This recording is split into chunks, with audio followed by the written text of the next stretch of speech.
All right, looks like we're rolling here. I'd like to welcome you all to the College Football 26 Dynasty.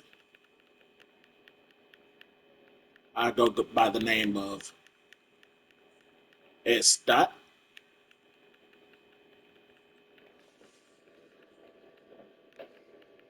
And as we are getting started here, as you can see here, we have one character here, um, just to kind of give you guys some insight on what kind of dynasty we're doing here.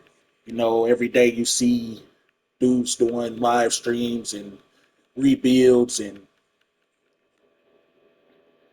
other sorts of gameplay videos. You don't see that many dynasties anymore nowadays, like real dynasties.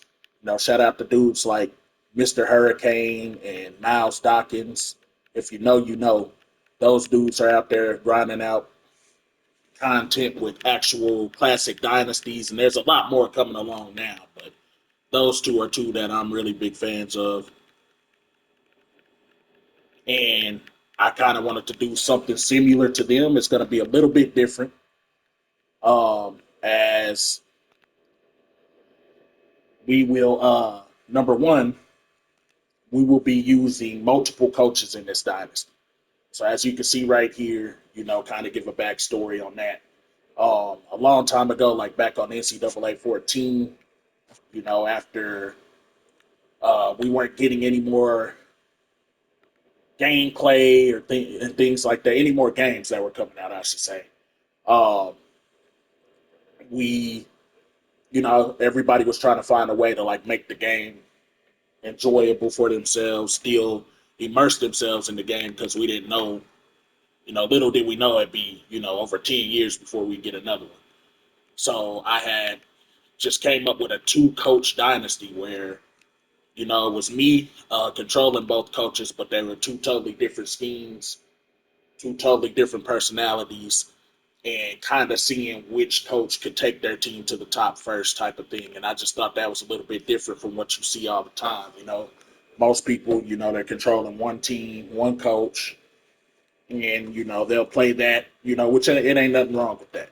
But in this one here, we're going to do two coaches here. As you can see right here, this first character here is the backstory on these characters is I made them twin brothers. So you have this one here is Rome Carter, and he is going to be the head coach, I should say, excuse me, of Kent State. Um, and you can see here I chose Kent State and UTEP. So number one, the basis or the baseline rules of this dynasty, I had to choose a one-star school or lower.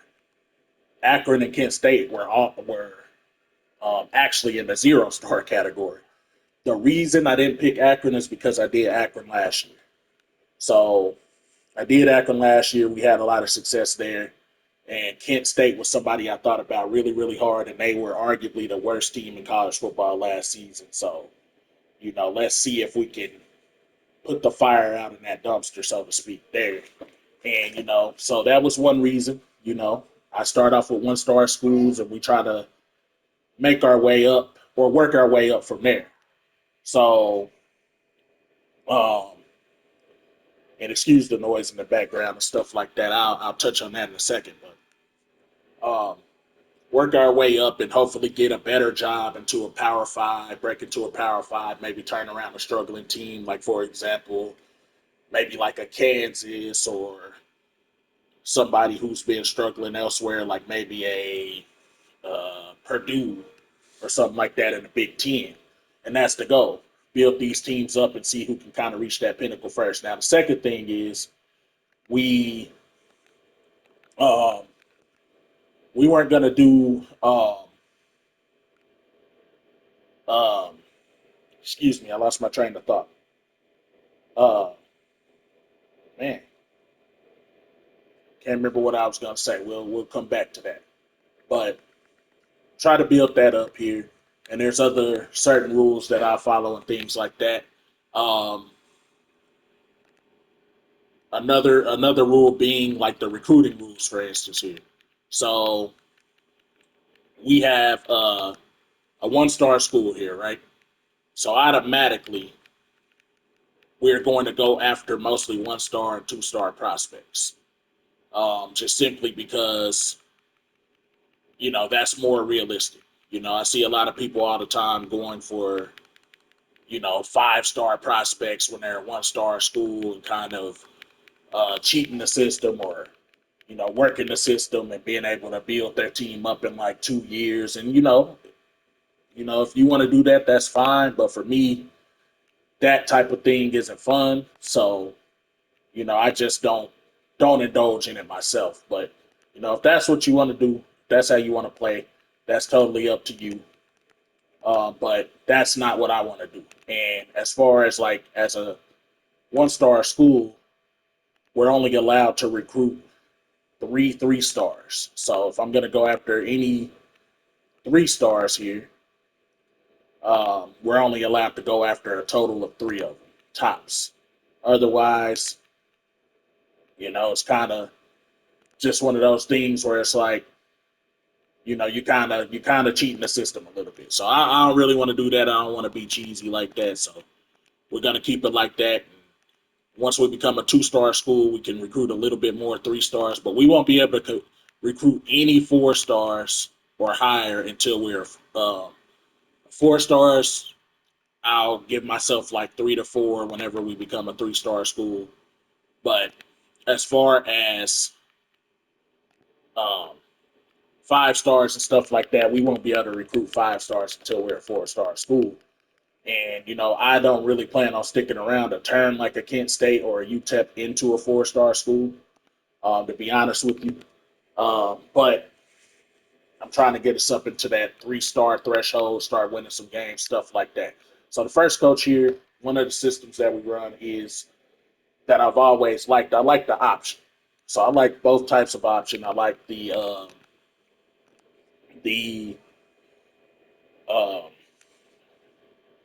Georgia Tech Paul Johnson offense, and I'm losing my train of thought, man. Just got off work and doing a lot of other stuff, so forgive me for that. But um, I like the Paul Johnson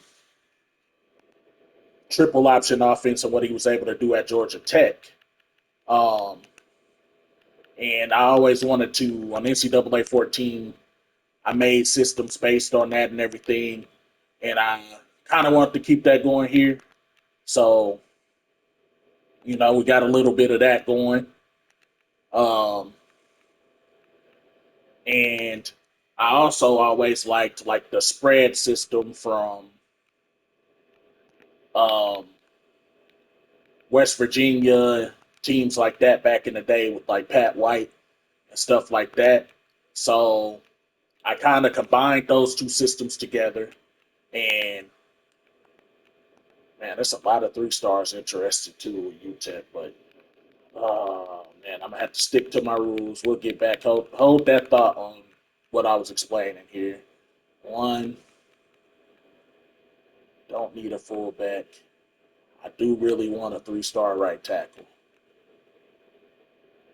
And then we have a D tackle, left guard, a wheel linebacker, and a running back. Ooh, man, that's tough. That is tough. Two. All right, I'll give myself 4 in this case. I'll give myself 4. So one,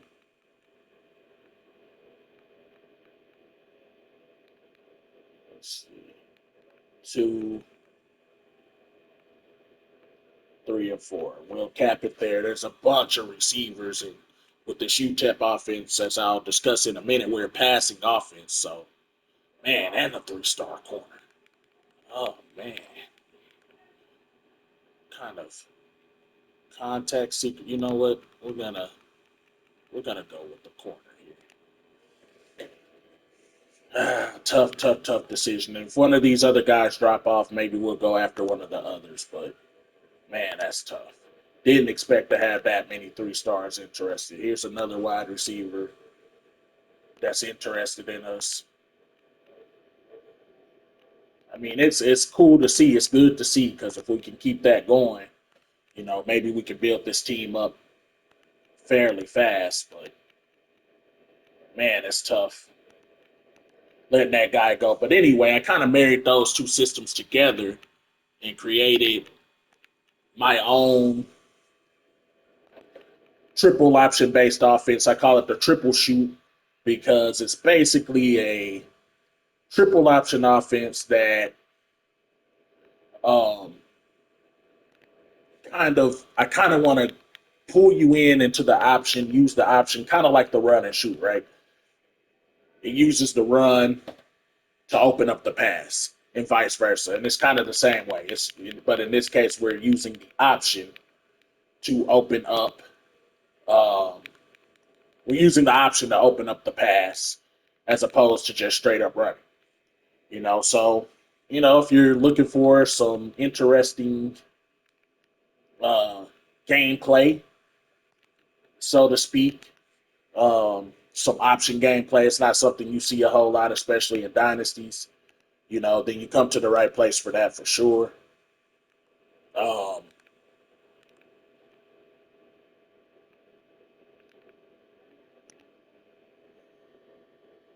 and then on defense, we're going to run a 4-2-5. Um, that's just another defense that I've really really liked that in the 3-3-5, which will run the 3-3-5 with UTEP. But I've really really really um, liked those defenses for years. I've really really had love for those defenses for a really long time. So um, that's why I chose those two. But that's what you're looking at Kent State. Other than the fact that they were intriguing because of their record a year ago, another really intriguing aspect of it is the uniform. So that's another thing I look at a whole lot. Like, man, who has like a bunch of different sets or a heavy variety in the uniform department? And um, Kent State definitely checks off those boxes. To me, they have some of the best uniform sets in the game next to like an Oregon. I know it's a crazy opinion, but that's what I think. I think they have some crazy uniform sets and uniform options. So that was definitely a plus for that's definitely a plus for us is the uniforms. So, and as you can see here with the schedules, so with the schedules, I like to make weaker schedules. To be honest with you, like if I'm going to be a one-star team, man, we should have no stronger than a two-star schedule. So how I usually do it is I usually keep a big-time opponent on here. In this case, for Kent State, it's Texas Tech, and then I swap out the rest with like two-star. So Southern Miss, they're a two-star, and then we'll play Missouri State simply because they're a newer team, and I think that'd be fun. And as you can see on the UTEP side of things, we were playing Delaware because I believe they're in the conference. So, and over there, our big time team is the number one team in the nation, which is Texas. I'm more of a Tech fan, but whatever, whatever floats your boat there. And I'm not just a one team man either. Uh, I like multiple teams: Tech, Clemson, West Virginia, but Michigan is another one. But never really been a big fan of Longhorns, despite being from Texas. Um, so we got the schedules set here. We kind of want to put those schedules in our favor as much as possible because coach firing is also on, and I don't want to get fired after my first season and end up a coordinator or anything like that. But hey, if it happens, we're just like rolling with the punches here. So not really too much to say there. Now, right here, I don't know if I can turn it off now, but as you can see, I have 110 points for my coach, um, for the UTEP coach. And I'm trying to see here if I can go back and turn that off. Not sure I can. Because my other coach, he only has 10, he only has 10 points. So, 100 more points than the other coach is crazy. So that's kind of, but it looks like I'm not going to be able to switch it. So I am only going to use 10 points with both coaches for now. Um, well, it lets me turn it off. So let's see if they take the points away. I found it there. They didn't take the points off. So I'll just use 10 and 10 for now. We'll kind of go from there. Uh, I don't know. I have to figure that out as I go. Maybe the UTEP coaches just start off a little bit better. And that's what I was going to touch on earlier, is um, the archetypes of my coaches. So UTEP here, I haven't really touched on them too much. So let's talk about them here. So the coach here, Rel Carter, he is a strategist. I didn't want to do recruiter because that's just something that, it seems like everybody gets in these dynasties. They use the recruiter because that's the most OP one, right? You build that up and you're able to get, whatever player you want to come play for you eventually. You're recruiting a lot easier. It's just easier to build a team that way, in my experience. You guys might have experienced something different, but in my experience, that's what typically happens there, is that you build the team a lot quicker, and I'm not the biggest fan of that.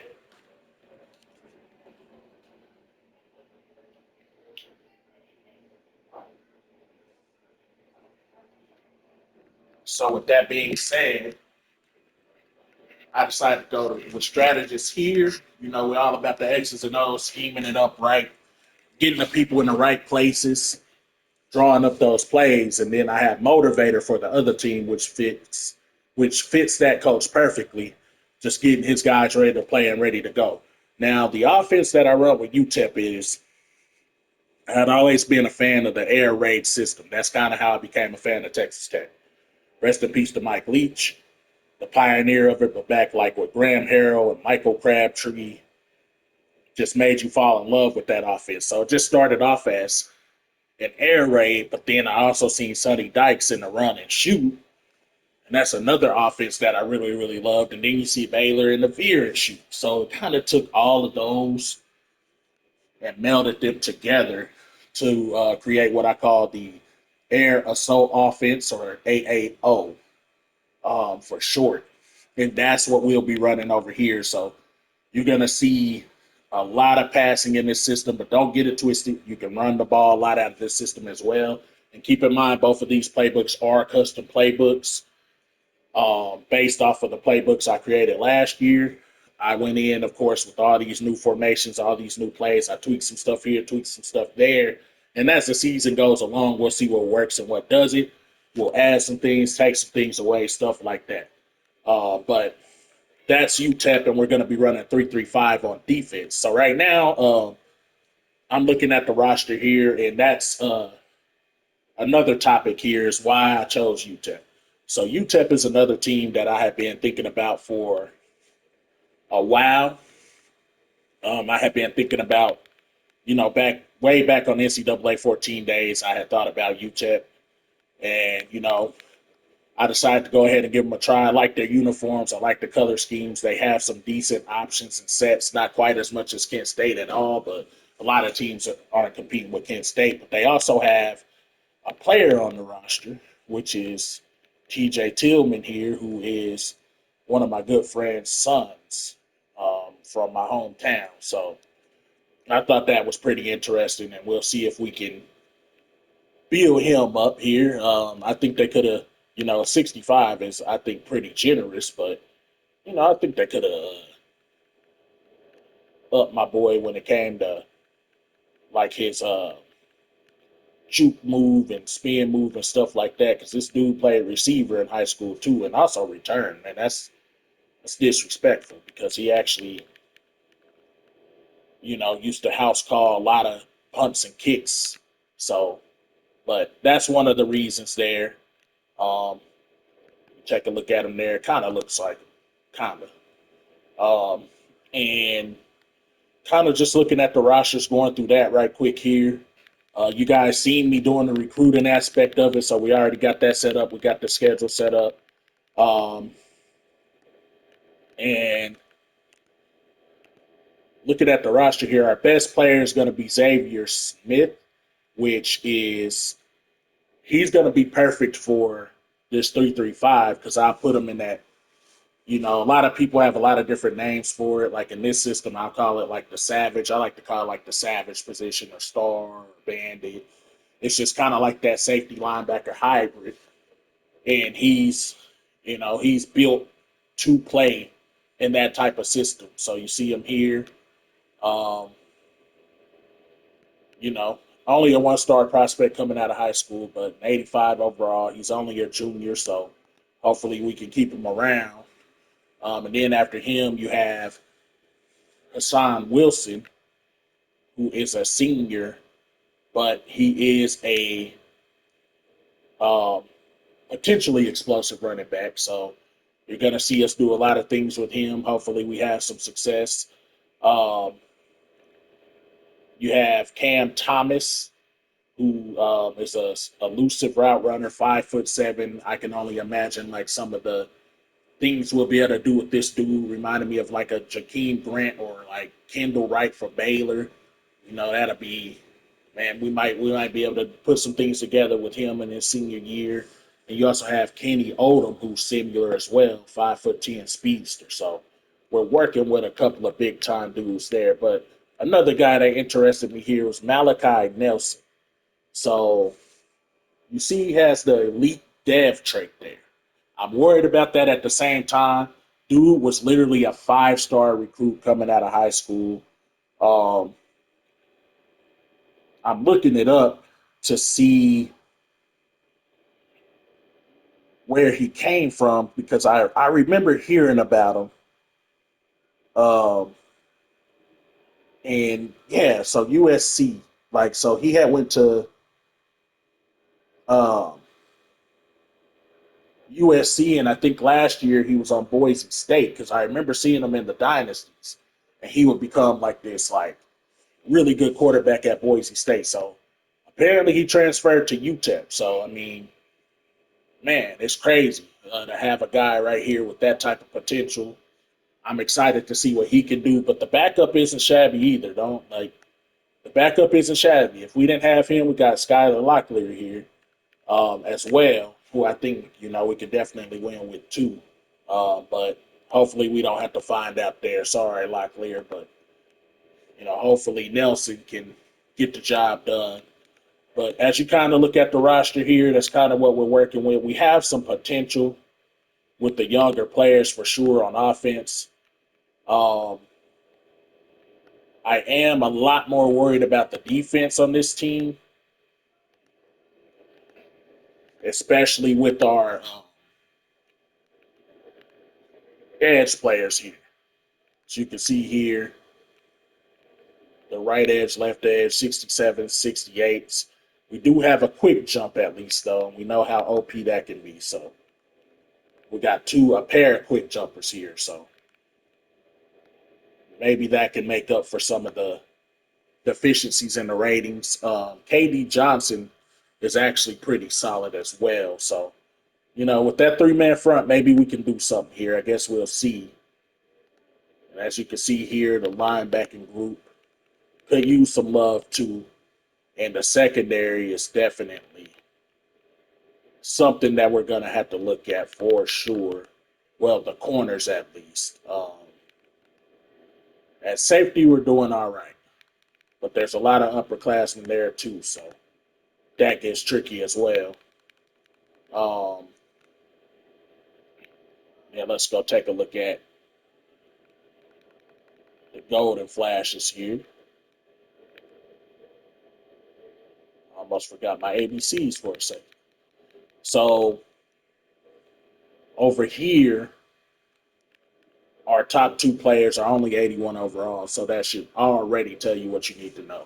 You got Jordan Newman, who's an elusive bruiser, which I'm guessing means he packs a lot of power, but also can kind of make you miss. And then Gavin Garcia. So it's good right there that our two top players are running backs because we're going to run the ball a lot here. And Yeah, as you can see here, Garcia seems like he's more of the big play guy as far as like speed. He has sidestep 360. Nubin has downhill, so he's more of the power guy. We might use him in more of a fullback role because in this offense, the fullback does carry the rock a lot, potentially. Then Antoine Campbell Jr., the senior from Akron, shout out to LeBron, is one of our better players at only a 75. CJ Young has some potential as only a sophomore. I guess maybe it's not showing me dev his dev potential. Oh, it's normal. Okay, so we'll see here. Um, Garcia's impact. So on the edge, we're in a lot better shape than we were with UTEP. And I actually think um, the defense overall for Kent State is potentially a little bit better than the UTEP defense, but I think it's the exact opposite when it comes to offense. I think the offense is a lot better on the UTEP side here, as we'll see in a moment. We're gonna offensive lines are pretty much the same. Well, looks like Kent State might be a little bit better in that department.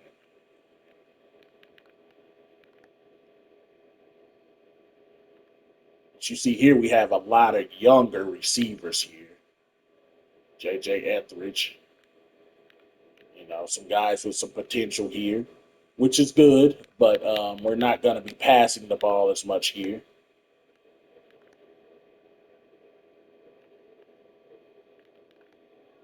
And at the quarterback position, so Drew the Shields is going to be the quarterback here more than likely because a lot of things that matters in this offense is the speed and all of that for your quarterback. So definitely the fastest quarterback on the roster.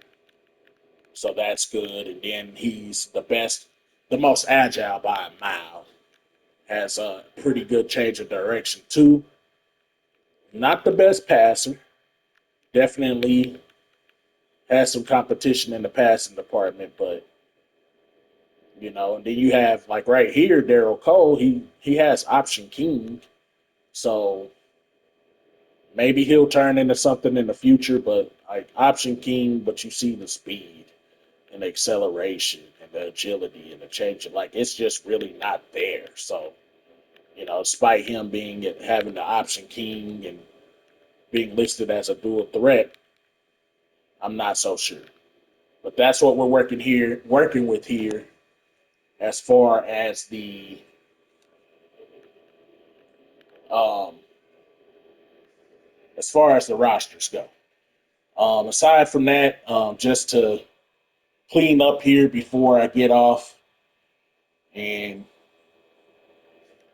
get this thing uploaded.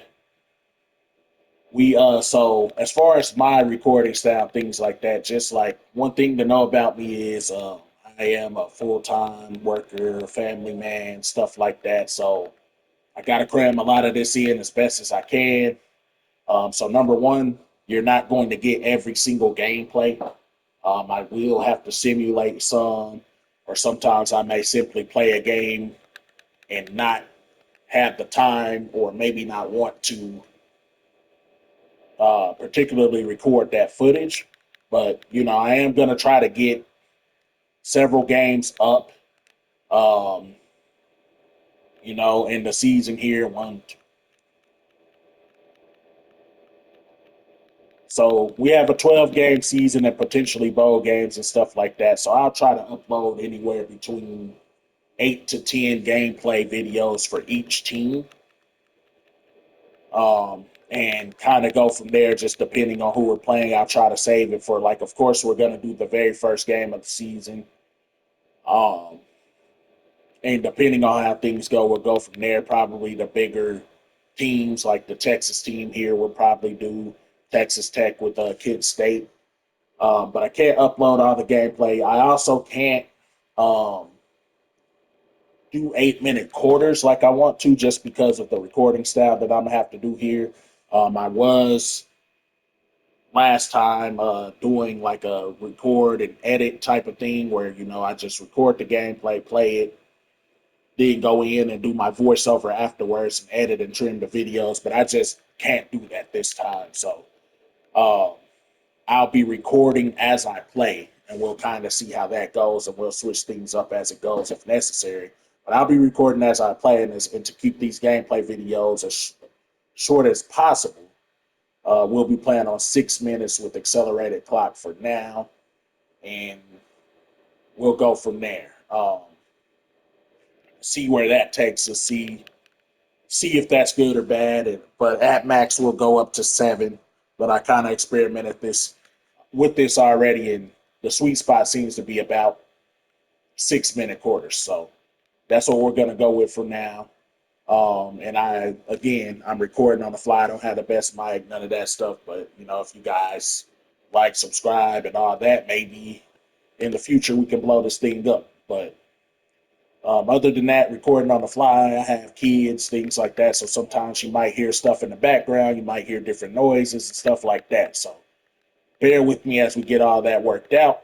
But that is it here today. Just getting everything set up. Dynasty's ready to go. And we'll have those first couple games played here as soon as we can. But hope you guys are having a great one. And we'll see you next time.